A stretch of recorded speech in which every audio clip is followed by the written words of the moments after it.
오늘장 국내 시장에서는 그동안 성장주가 좀 하락세가 이어졌었는데 오늘장에서는 반등세가 나오고 있습니다. 여러 가지 현황들을 정리를 해보면서 우리가 투자 전략을 어떻게 잡아보면 좋을지 좀 이야기해 주실까요?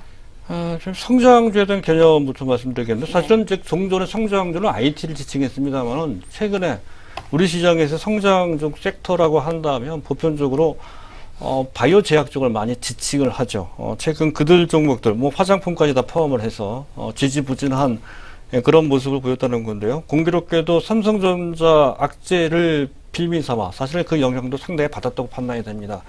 그들 종목이 모처럼 보나 시원스럽게 반등이 나왔다는 건데요.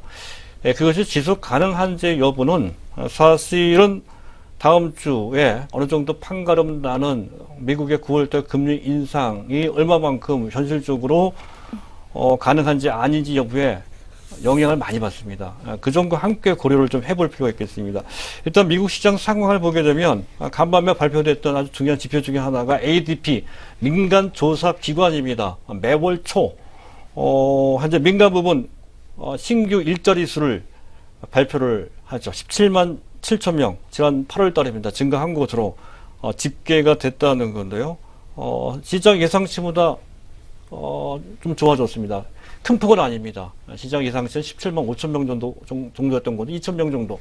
사실 큰 폭은 아니죠. 어쨌든 이런 정도라고 한다면 사실은 평월에는 ADP가 먼저 발표한 이틀 후에 현재 노동부에서 발표되는 비농업 부분 신규 일자리 수가 발표가 되는데 이번에는 주말이 꼈기 때문에 하루를 앞당기는 것 같습니다. 그래서 9월 2일 날 바로 내일 현재 날짜입니다.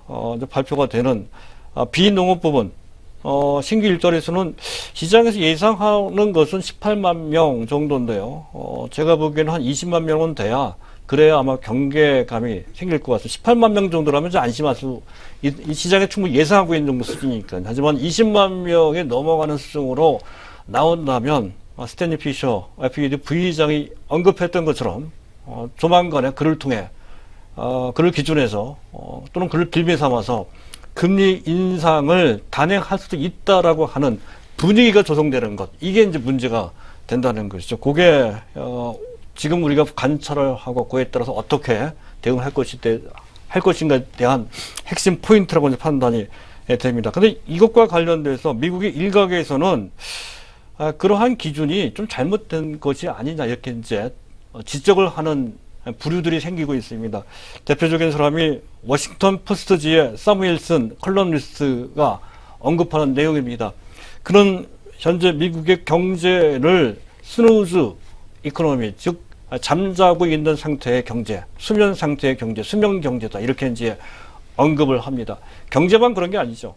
주가도 마찬가지입니다. 거의 정체된 상태에서 관망하고 있는 현재 폭풍 전야의 고요담 할 정도로까지 상당히 잠잠한 그런 모습도 사실 그런 상태와 거의 비슷한데요. 사실 이 상태에서 좋다 나쁘다 이렇게 얘기하기가 좀 어려운 상태죠. 또 지수도 가파르게 올라갈 것이냐 떨어질 것이냐 아니면 계속 답보 상태에 머무를 것인지에 대한 판단하기가 쉽지 않은 그런 상태라는 점을 지목하면서 이런 얘기를 합니다. 고용지표라는 것은 미국도 우리나라도 또 경제 교과서에도 나와 있습니다. 현재 경기지표를 후행해서 반영하는 지표, 경기 후행지표입니다. 경기가 한참 지나간 다음에야 현재 고용이 늘거나 또는 줄거나 그런다는 건데 이런 후행지표를 놓고 후행지표를 기준으로 삼아서 현재 금리를 인상하거나 인하하거나 하는 것은 비합리적인 현재 결정이라는 것이죠. 상당히 설득력 있는 얘기입니다. 지금 현재 고용지표 하나만으로는 사실 뭐 물가까지 언급하고 있습니다. 물가가 거의 고정되어 있거든요. 그렇다고 한다면 핑계거리로 고용을 빌미 삼아서 금리를 인하하겠다는 FED, 미 연준의 자세를 질타하는 내용이 되겠습니다.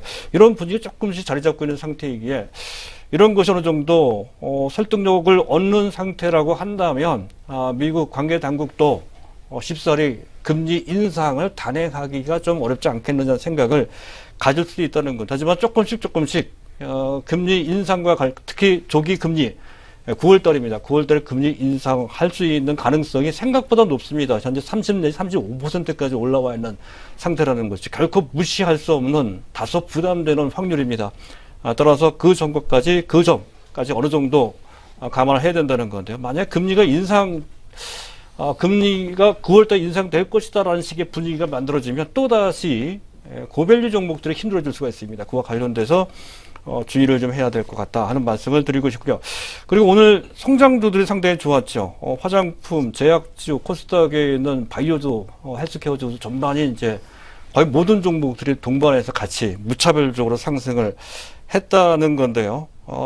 그 배경을 보면 단순합니다. 삼성전자 급락에 따라서 반사적으로 현재 나온 현상이다. 또 낙폭과대에 있었죠. 그리고 또 여러 가지 악재, 판도상의 변화, 국민연금의 포트폴리오 운용 전략 얘기도 했습니다. 그것도 있지만 미국의 금리 문제도 좀 있었거든요. 또 실적 부진과 관련된 악재도 좀 있었습니다. 이런 악재들이 사실은 어느 정도 반영되어 있는 상태입니다. 그래서 이런 상태, 또 지나치게 좀 하락한 측면도 좀 있다 하는 것이죠. 이런 것에 따른 반발.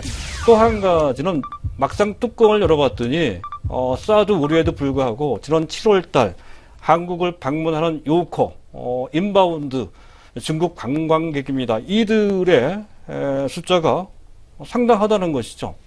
지난 6월달 대비로 약 22.7%나 급증을 했고, 메리트 때문에 그렇긴 하지만 작년 동기 대비로 봤을 때 거의 2.5배 정도 수준으로 급증을 했다는 것. 사스 우려가 있음에도 불구하고 그랬습니다. 실질적으로 사스 우려가 시장 또는 그 관련된 산업이나 또는 관계업체 밸류에이션 펀더멘트를 크게 훼손하는 것이냐 하는 데 따른 의문이 생길 수 있는 대목이라 할 수 있겠다 하는 건데요. 이와 관련돼서 화장품주들이 어느 정도 반등이 좀 나왔죠. 이런 것 등이 전반적으로 반등을 유도하는 계기가 됐다는 건데요. 관련해 또 한 가지 볼 필요가 있는 것이 실제로 같이 그런 분위기에 묻혀서 동반 하락한 종목들 중에는 실적이 상당히 좋은데도 불구하고 그것이 주가에 반영되지 않은 채 오히려 주가 하락한 종목들이 다수 포함되어 있는 것에서 그러한 단초를 어느 정도 우리가 포착할 수 있다는 건데요. 물론 밸류 문제는 여전히 남아 있습니다만은 적어도 실적만큼은 그들은 상당히 훌륭하다는 것이 몇 가지 예만 들어보겠습니다. 일단 휴젤이 상당히 좋았어요. 일단 지난 2분기 매출이 작년 동기 대비 84%나 급증을 했습니다. 영업이익은 2.5배, 3.5배나 이제 좋아졌고요. LG 생명과학도 좋았다는 것이죠. 현재 매출도 26%, 영업이익은 무려 거의 3배 정도 좋아졌다는 건데요. 오뚜기도 나쁘지 않았죠. 사실 현재 주가는 52주 신저가 수준입니다만은 꾸준하게 상승하는 것은 현재 충분히 확인되는 정도로 실적이 좋게 나왔다는 것. 현재 매출은 7.1%, 영업이익은 9%. 이 정도면 오뚜기로 봤을 때 상당히 좋은 실적입니다. 그럼에도 불구하고 오뚜기 주가는 상당히 많이 빠졌죠. 자, 이런 흐름, 이런 것. 그 외에도 현재 화장품, LG 생활건강도 상당히 좋게 나왔다는 것은 그전에도 말씀을 드렸었고요.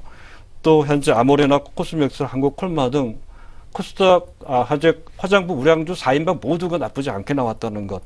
그 외에 현재 메디톡스, 코스닥의 의료 기기 쪽의 대명사죠. 메디톡스도 좋게 나왔습니다.